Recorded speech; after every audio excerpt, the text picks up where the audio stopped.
मुझे कोई संदेह नहीं है। अब आगे जीत पर फिर मैं अंतिम टिप्पणी करूंगा।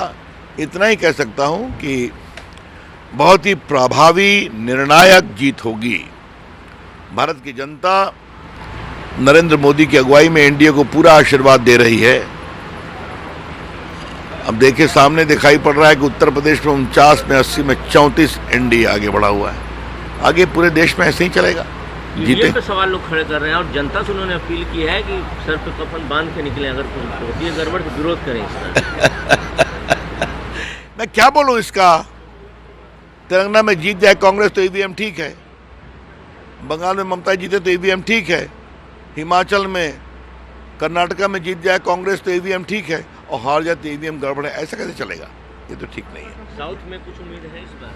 काफी, बहुत उम्मीद है। आप निश्चिंत रहिए, अंतिम निर्णय की प्रतीक्षा करिए, बहुत प्रभावी जीतेंगे। इंडिया लाइन कुछ सलाह देंगे? विनम्रता से हार को स्वीकार करना चाहिए, बस। मुझे कोई संदेह नहीं है। अब आगे जीत पर फिर मैं अंतिम टिप्पणी करूंगा। इतना ही कह सकता हूं कि बहुत ही प्रभावी निर्णायक जीत होगी। भारत की जनता नरेंद्र मोदी की अगुवाई में एनडीए को पूरा आशीर्वाद दे रही है। अब देखिए, सामने दिखाई पड़ रहा है कि उत्तर प्रदेश में 49 में 80 में 34 एनडीए आगे बढ़ा हुआ है। आगे पूरे देश में ऐसे ही चलेगा। जीते पे सवाल लोग खड़े कर रहे हैं और जनता से उन्होंने अपील की है कि सर पे कफन बांध के निकले, अगर कुछ होती है गड़बड़ तो विरोध करें इसका। मैं क्या बोलूं इसका।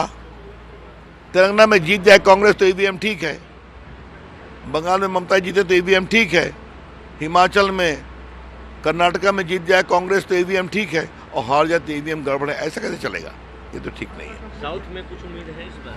काफी, बहुत उम्मीद है। आप निश्चिंत रहिए, अंतिम निर्णय की प्रतीक्षा करिए, बहुत प्रभावी जीतेंगे। इंडिया लाइन कुछ सलाह देंगे? विनम्रता से हार को स्वीकार करना चाहिए, बस। मुझे कोई संदेह नहीं है। अब आगे जीत पर फिर मैं अंतिम टिप्पणी करूंगा। इतना ही कह सकता हूं कि बहुत ही प्रभावी निर्णायक जीत होगी। भारत की जनता नरेंद्र मोदी की अगुवाई में एनडीए को पूरा आशीर्वाद दे रही है। अब देखिए, सामने दिखाई पड़ रहा है कि उत्तर प्रदेश में 49 में 80 में 34 एनडीए आगे बढ़ा हुआ है। आगे पूरे देश में ऐसे ही चलेगा।